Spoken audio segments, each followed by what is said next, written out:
Akashvani presents Morning News.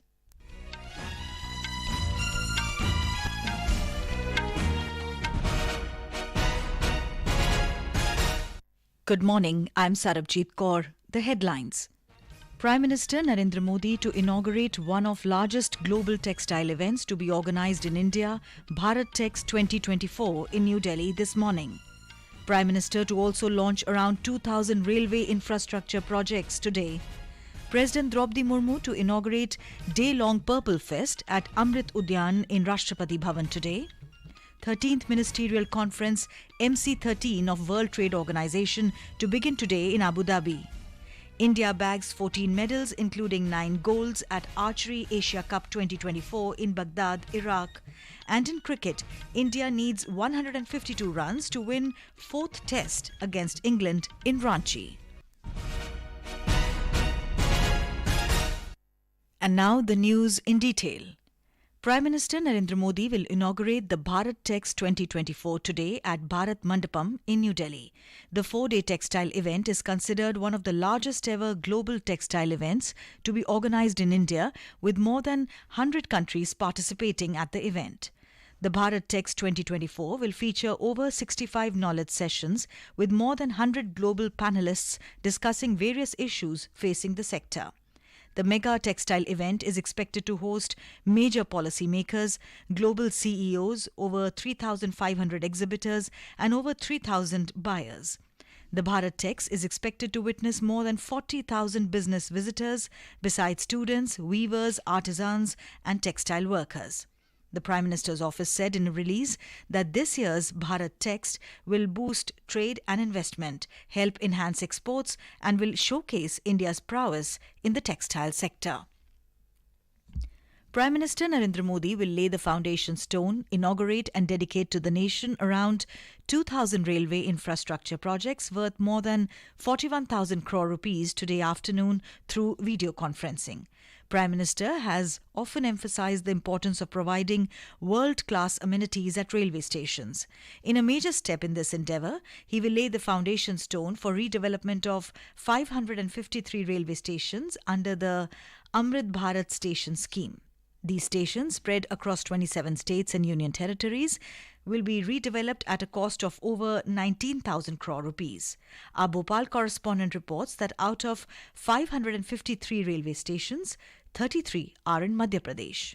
The inauguration and foundation stone laying program includes redevelopment of 33 railway stations in Madhya Pradesh. Prime Minister Narendra Modi will lay the foundation stone and inaugurate 133 road over bridges and underpasses of Madhya Pradesh. The state level program will be organized in Sihor. Chief Minister Dr. Mohan Yadav will also be present in this program. Under the development of railway infrastructure in Madhya Pradesh, an amount of 15,143 crore rupees has been sanctioned in the current years. Overall, 32 projects of more than 77,800 crore rupees are being implemented in the state. Sanjeev Sharma, Akashvani News, Bhopal. Mr. Modi will also inaugurate Gomti Nagar Station in Uttar Pradesh, which has been redeveloped at a total cost of around 385 crore rupees. To cater to the increased future passenger footfall, this station has segregated arrival and departure facilities. It integrates both sides of the city. Prime Minister will also lay the foundation stone, inaugurate and dedicate to the nation 1,500 road over bridges and underpasses. These road over bridges and underpasses spread across 24 states and union territories. The total cost of these projects is around 21,520 crore rupees. These projects will reduce congestion, enhance safety and connectivity, improve capacity and efficiency of rail travel. President Droupadi Murmu will inaugurate a day-long Purple Fest at Amrit Udyaan in Rashtrapati Bhawan today. Department of Empowerment of Persons with Disabilities under Ministry of Social Justice and Empowerment is organising the Purple Fest after the success of International Purple Fest 2024 at Goa in January. More than 10,000 Divyangjan, accompanied by their escorts, will also converge at Amrit Udyaan for the fest. The Purple Fest will have fully inclusive and interactive stalls of organizations working in the field of accessibility, inclusion and disability rights. The key activities at Purple Fest will be Amrit Udyaan visit, Know Your Disabilities, Purple Cafe, Purple Kaleidoscope, Purple Live Experience Zone, and Purple Sports. Niti Aayog CEO BVR Subramaniam has said that the latest consumer expenditure survey indicates that poverty has come down to 5% in the country and people are becoming prosperous both in rural and urban areas. Talking to reporters in New Delhi yesterday, Mr. Subramaniam said the long-awaited survey has brought out many things, and with data on household consumption, the status of poverty can be accessed in the country and success of the poverty alleviation measures can be known. Citing the survey data, he said the increase in consumption both in rural and urban areas is about 2.5 times. The Niti Aayog CEO said another significant takeaway from the survey findings is that consumption in rural areas is growing faster than in urban areas, thereby narrowing the gap. The National Sample Survey Office under the Ministry of Statistics and Program Implementation released data on household consumption expenditure 2022-23 on Saturday, which shows per capita monthly household expenditure more than doubled in 2022-23 as compared to 2011-12. The budget session of the Uttarakhand Assembly will begin today in Dehradun with the address of the Governor. State's annual budget for the financial year 2024-25 will be presented tomorrow. The state government plans to introduce the Uttarakhand Public and Private Property Damage Recovery Bill, which aims to enable the recovery of damages caused by miscreants who vandalize government and private property under the guise of protests. Vice President Jagdeep Dhankar will address the ongoing budget session of the Mizoram Legislative Assembly this afternoon. The Vice President will also address 18th convocation of the Mizoram University. More details from our correspondent. Hectic preparations are in full swing to welcome the visit of the Vice President in Mizoram. In view of his visit, security has been tightened and traffic management is in place for the smooth flow of traffic. The Vice President will address the Mizoram Assembly and take part in the convocation ceremony of Mizoram University. The Mizoram Assembly has the distinction of being addressed by three Presidents of India, Dr. APJ Abdul Kalam, Ramnath Kovind and Droupadi Murmu. It is significant that the Vice President is to address the Assembly session, which is the first budget session of the new ZPM government. Dindangke, Akashvani News, Aizawl. This is Akashvani giving you the news. For quick news updates round the clock, follow us on our Twitter handle at AIR News Alerts. Welcome back to the morning news. The 13th Ministerial Conference, MC13 of World Trade Organization, WTO, will begin today in Abu Dhabi, United Arab Emirates. This high-level gathering will bring together trade ministers from across the globe to evaluate the functioning of multilateral trading system and chart the future course of the WTO. Indian delegation will be led by Commerce and Industry Minister Piyush Goyal.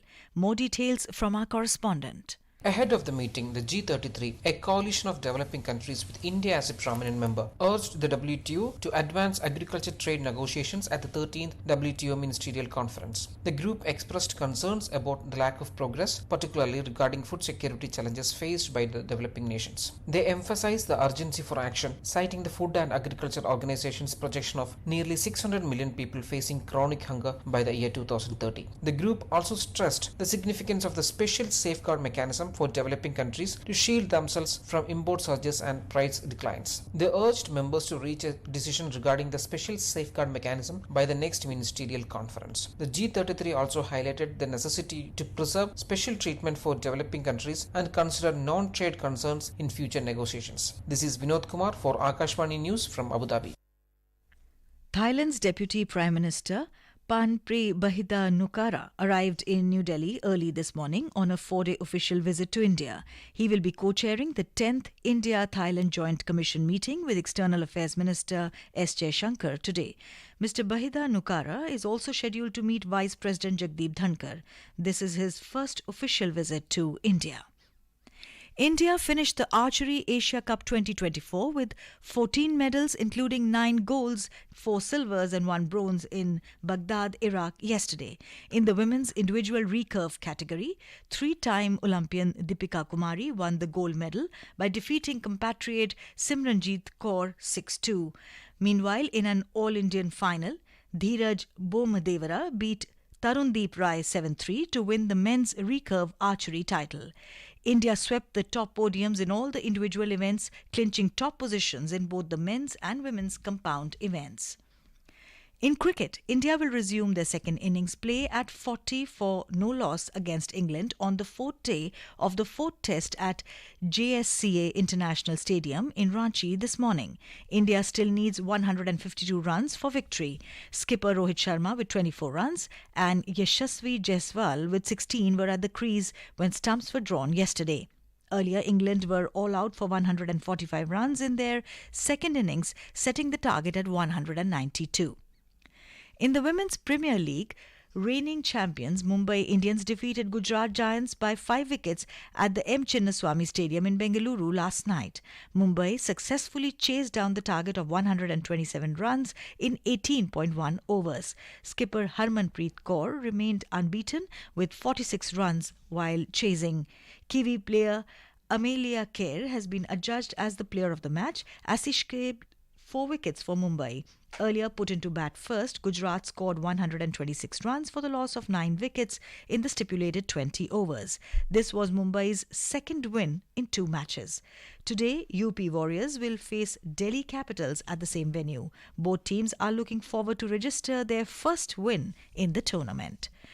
In the FIH Men's Hockey Pro League, India emerged victorious 4-0 against Ireland at the Birsa Munda Hockey Stadium in Rourkela, Orissa yesterday. In the first half, Neelkant Sharma and Akashdeep Singh scored 1 goal each for the hosts. In the other half, Gurjant Singh added 2 more goals for India that took the hosts to victory. In the previous match between the two, India defeated Ireland 1-0. With this match, the Orissa leg of the FIH Hockey League comes to an end. Indian squash player Abhay Singh clinched the Goodfellow Classic PSA Challenger Tour title in Toronto, Canada yesterday. In the finals, he defeated Elliot Morris Devrid of Wales by 3-0. With this win, the Asian Games gold medalist has won his 8th PSA World Tour title. In a social media post, Union Minister for Youth Affairs and Sports Anurag Singh Thakur congratulated Abhay for his achievement and called his performance remarkable throughout the tournament. In our bilingual live phone-in program Public Speak tonight at 9:30 p.m, we will bring an insightful discussion on role of cooperative finance for increasing income in agriculture and allied sectors with P. Mohania, former Chief General Manager NABARD, and D. Krishna, former CEO of National Federation of Urban Cooperative Banks and Credit Societies Limited. During the program, listeners will have the opportunity to pose questions to our guests about various cooperative financing efforts for upliftment of agriculture and allied sector. To participate, simply dial the telephone numbers 011-2331-0481 and 011-2331-0464, 9:30 p.m. onwards tonight.